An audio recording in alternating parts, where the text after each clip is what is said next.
കഴിഞ്ഞ വീഡിയോസിൽ ഞാൻ പറഞ്ഞത് അയർലൻഡിലെ സാരി വിസയെ കുറിച്ചാണ്. നമ്മളിപ്പം വൈഫോടെ വന്നതിന് ശേഷം നമുക്ക് വൈഫിന്റെ സ്പൗസ് വിസയിൽ അല്ലെങ്കിൽ ഡിപ്പെൻഡ് വിസയിൽ നമുക്ക് അയർലൻഡിൽ വരാൻ പറ്റും. അതാണ് ഇവിടെ ചില ചേട്ടന്മാർ സാരി വിസ, പാവാട വിസ എന്നൊക്കെ കളിയാക്കി വിളിക്കുന്നത്.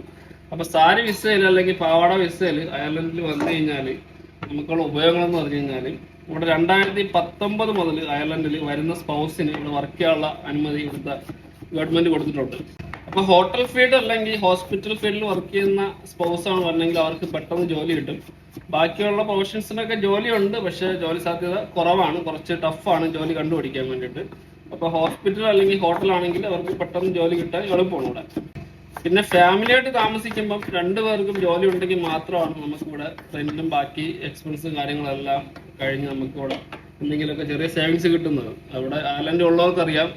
അയർലൻഡിലേക്ക് വരാൻ ആഗ്രഹിക്കുന്ന ഏതെങ്കിലും നേഴ്സുമാർ അല്ലെങ്കിൽ IT ഫീൽഡുകാരുണ്ടെങ്കിൽ, IT ഫീൽഡിനെ കുറിച്ച് എനിക്കറിയില്ല, നേഴ്സിനെ കുറിച്ച് ഞാൻ പറഞ്ഞുതരാം. കാരണം എൻ്റെ വൈഫ് നേഴ്സായിട്ട് വന്നതിന് ശേഷമാണ് ഞാനിവിടെ എത്തിയത് അയർലൻഡിൽ.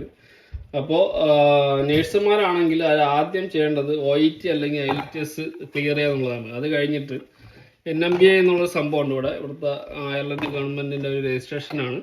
അതിൽ രജിസ്ട്രേഷനൊക്കെ ചെയ്ത് DL എന്നൊരു സംഭവമുണ്ട്, ഡിസിഷൻ ലെറ്റർ. അത് കിട്ടിക്കഴിഞ്ഞാലാണ് നമുക്ക് ബാക്കി ഇന്റർവ്യൂ കാര്യങ്ങളൊക്കെ അറ്റൻഡ് ചെയ്യാൻ പറ്റുക. ഒരുപാട് നേഴ്സുമാർ ഇപ്പം നാട്ടിൽ DL ഒക്കെ കിട്ടിയിട്ടും ഇന്റർവ്യൂ അറ്റൻഡ് ചെയ്യാൻ പറ്റാണ്ട് അങ്ങനെ വെയിറ്റ് ചെയ്ത് നിൽക്കുന്നവരുണ്ട്. ഒരുപാട് പേര് എനിക്ക് മെസ്സേജ് അയക്കുന്നുണ്ട്.